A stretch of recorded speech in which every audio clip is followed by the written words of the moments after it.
everything that you can think of has purpose. So it doesn't matter if it's this hall that we're in. The purpose of this hall is to provide shelter, right? And for us to have assembly. The purpose of the clothes you're wearing is to provide warmth, is to cover you, right? The purpose of your ears, what's the purpose of your ears? Balance and to listen. The purpose of your mouth, to speak, to eat food. If you look at the sun's purpose is to provide warmth, etc., etc. Anything that you can think of, whether natural or man-made, has purpose. Everything that you can think of. Nothing is here by chance or random, right? So if everything that you can think of has a purpose, then clearly you must have a purpose as well, right? You must have some sort of purpose. How many of you think you're here by accident? So you just suddenly happened to appear randomly, right?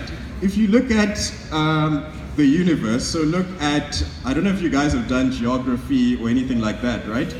So you look at the Earth. The Earth rotates around the sun in 365 days. There's never any surprise that, hey, it might take 400 days or 500 days. It's always precise, except for a leap year, but always rotates 365 days. If you look at the Earth rotating on its axis, it takes 24 hours. Nothing random about that, right? It's always precise. If you look at even your human body, so look at the digestive system, look at the respiratory system, look at giving birth. It's always 9 months, always precise, right? Always precision. There's nothing random or by chance or by accident in the universe. So likewise with you guys, I want you to know that you're not here by accident, you're not random.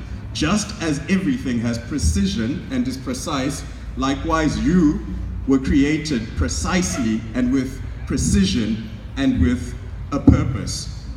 If I could ask you guys another question, how many of you think you're here by choice though? Do you think you decided to be here on this earth? Okay, do you think you're responsible for the things that make you who you are? You think you're responsible? Okay, so I've got 2 chocolates.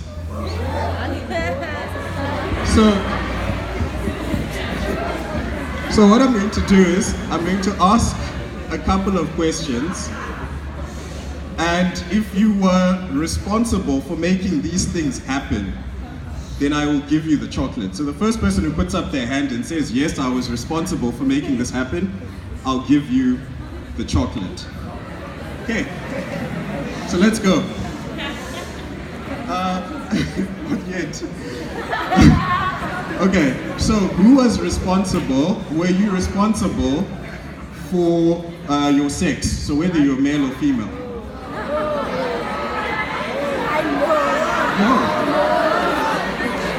No. Were you responsible for your race? No. Were you responsible for your personality, so your genetic makeup, your character?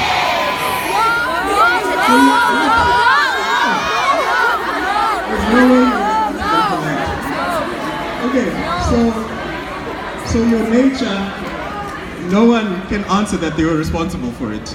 Okay, but what about your nurtured environment? So, the country you were born in, were you responsible for that?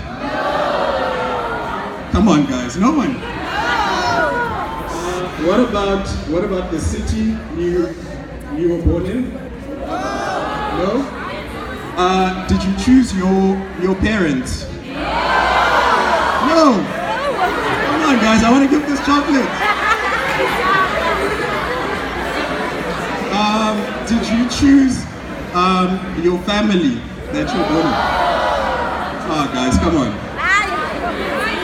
Okay, so look at these 2 things, right? Your nature, your natural inclination or your natural being, and your nurtured environment, those two big fundamental building blocks that make you who you are, you had no choice in those two things, right?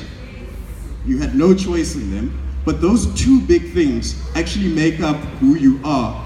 The primary building blocks determine what is to be built, and you are not responsible for those two fundamental building blocks.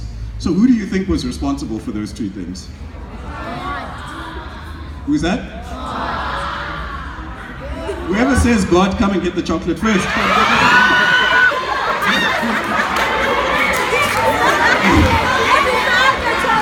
Okay, well done.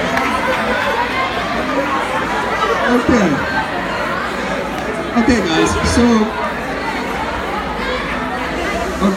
so clearly there was someone behind designing who you are. So I call that person God, but of course other people might call that creative being someone different. But it's an intelligent design. Someone created you to be who you are. They took that precise time to create you individually and uniquely. So just know that every single one of you is uniquely designed and you are all special with a purpose.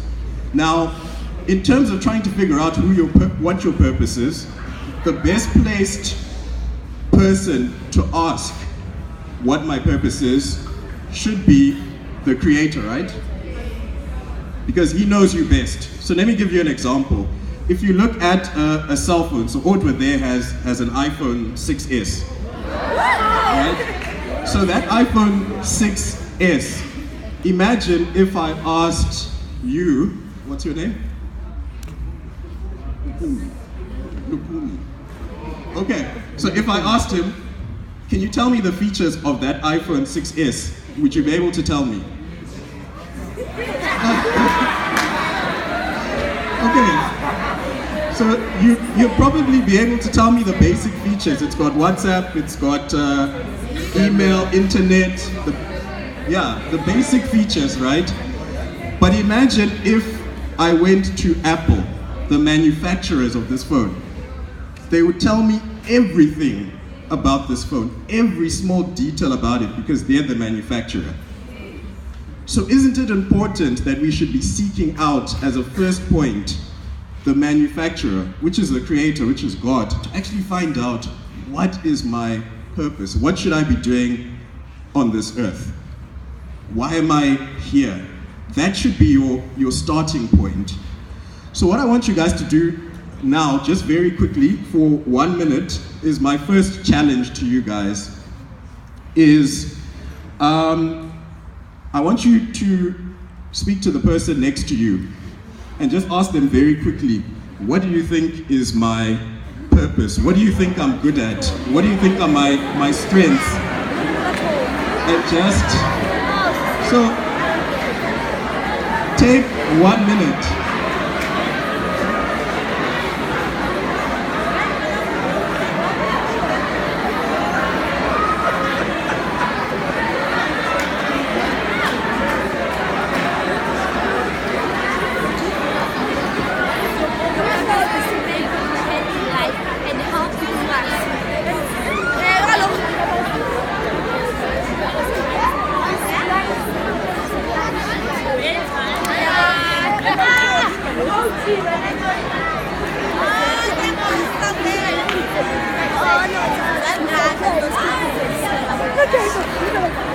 Okay, cool guys. Who wants to come and share what they think their purpose is? Okay.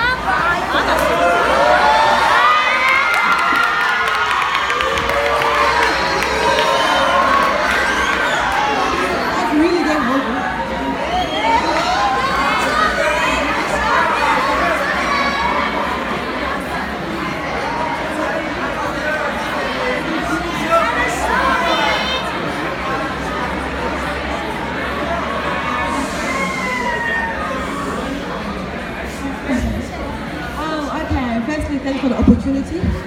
My purpose in life is to make a mark into my family and to make a mark into the universe. by trying to figure out what makes a human tick and what makes us who we are. That's my purpose in life.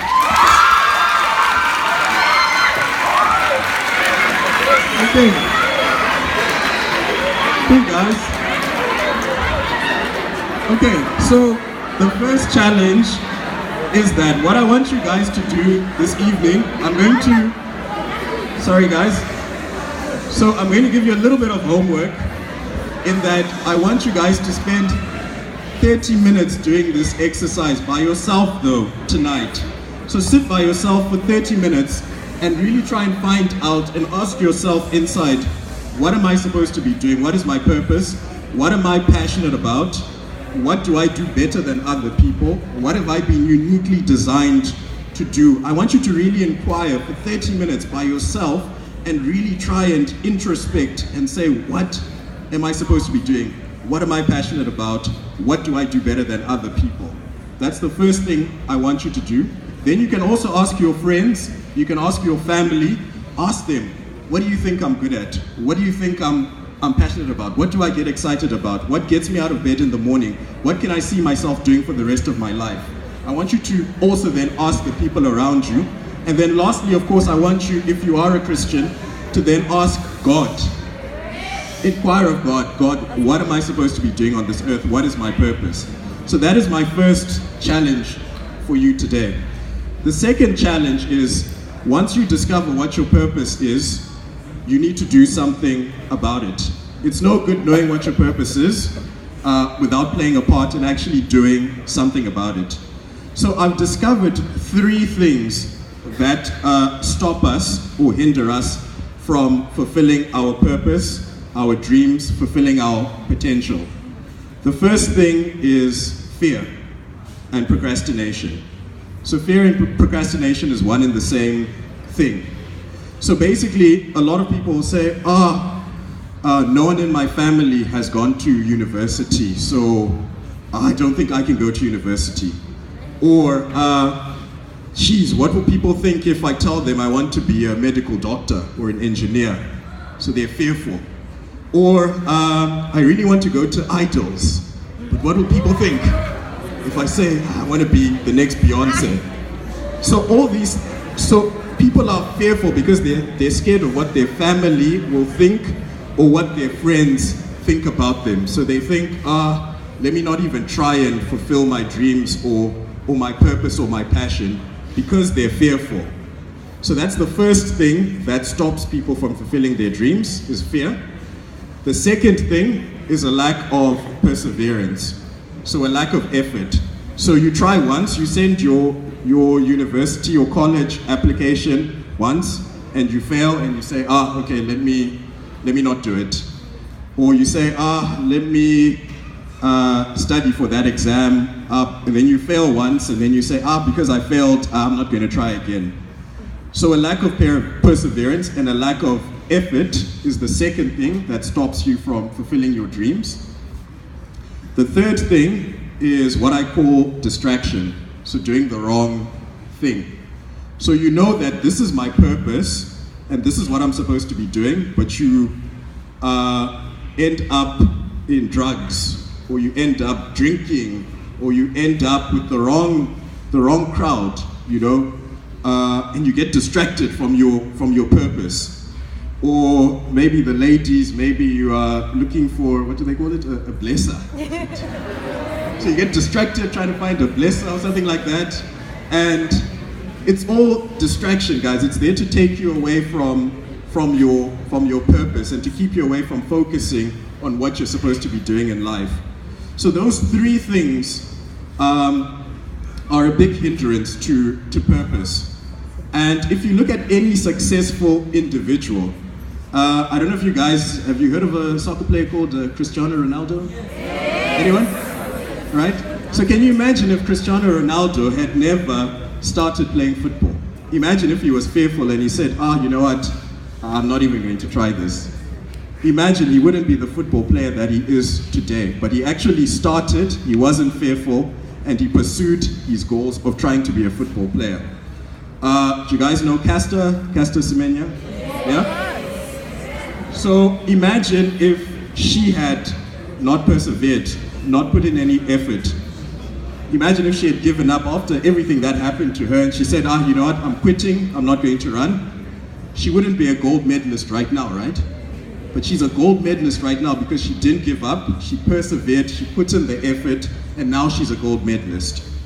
I don't know if you guys also know the rapper Jay-Z.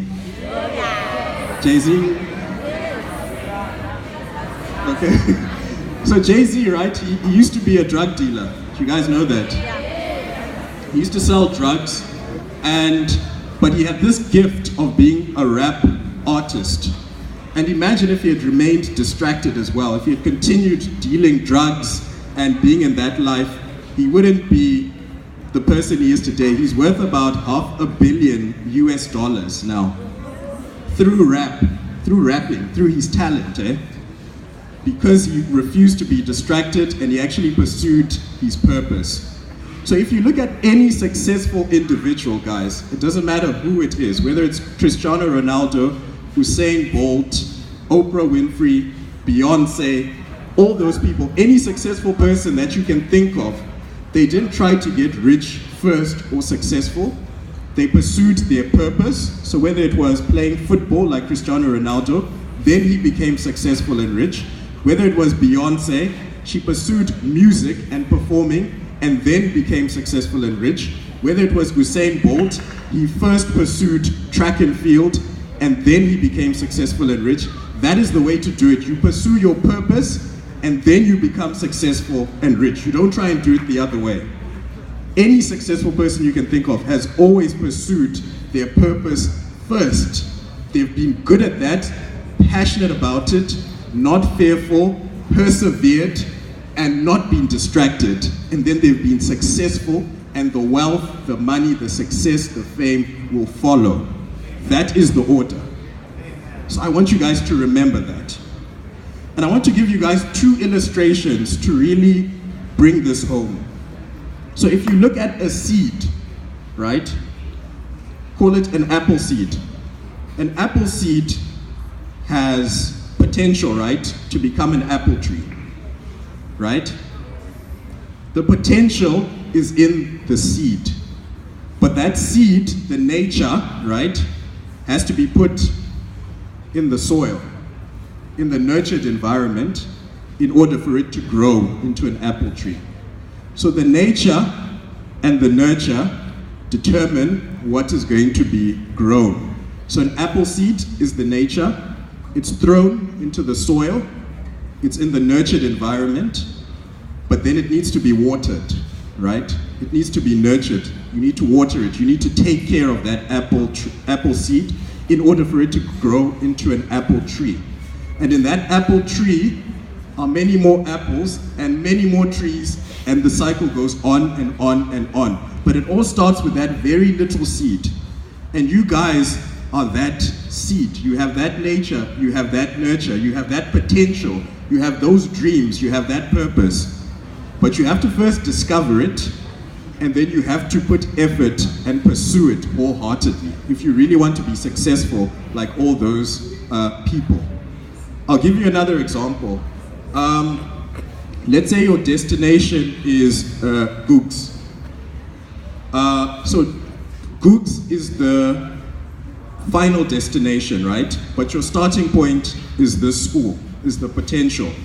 But in order to actually get to your final destination, you have to travel down that road to actually get to your destination. It's not going to get there by itself. The destination is there. The fulfilled potential, which is Googs, is there. But you have to start somewhere, and you have to put the effort to actually get there. You have to travel down that road to get there. It's not going to make itself happen. So guys, what I want to leave you with this morning is that it's really time to let go of all the fear that has ever held you. Whatever anyone has said to you, whether it's your family, your parents, anyone who has held you back and made you fearful, it's time to let go of that fear. It's time to put some effort and perseverance. It's time to stop being distracted. And it's time to pursue that purpose which you've been given. All of you are special. All of you are uniquely designed. all of you have a great purpose and potential that is ready to be realized. The only problem is that you're being measured on the wrong things. So you never judge a fish by how it climbs a tree. That's impossible, right? You judge a fish by how it swims, because that is its potential, right? It's in the right environment. That's what it's supposed to be doing. So imagine if you've been told by someone that, oh, you're no good, you're useless. You're probably doing the wrong thing. You're not doing what you're supposed to be doing. But like a fish swimming in water, that is what you're supposed to be doing. Like a bird flying, that is what you're supposed to be doing. So when you look at all these famous people, whether it's Albert Einstein, whether it's Bill Gates, Patrice Motsepe, Castor, Usain Bolt, Cristiano Ronaldo, what I want to see in a couple of years' times is your names right there next to those people. The world is waiting for you guys. So I want you guys to say this with me. I want to discover my purpose. I am going to discover my purpose. And I am going to fulfill my purpose. The world is waiting on me. The world is waiting on me. Now I want you to change that and say your name and your surname now. The world is waiting on, say your name and surname. The world is waiting on Okay, one last time and say it loud and like you mean it. The world is waiting on. The world is waiting on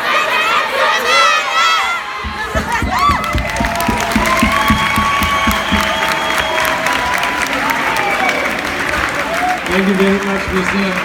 Mpofu and Mr. Mkomoti. Students, this morning, to conclude, we have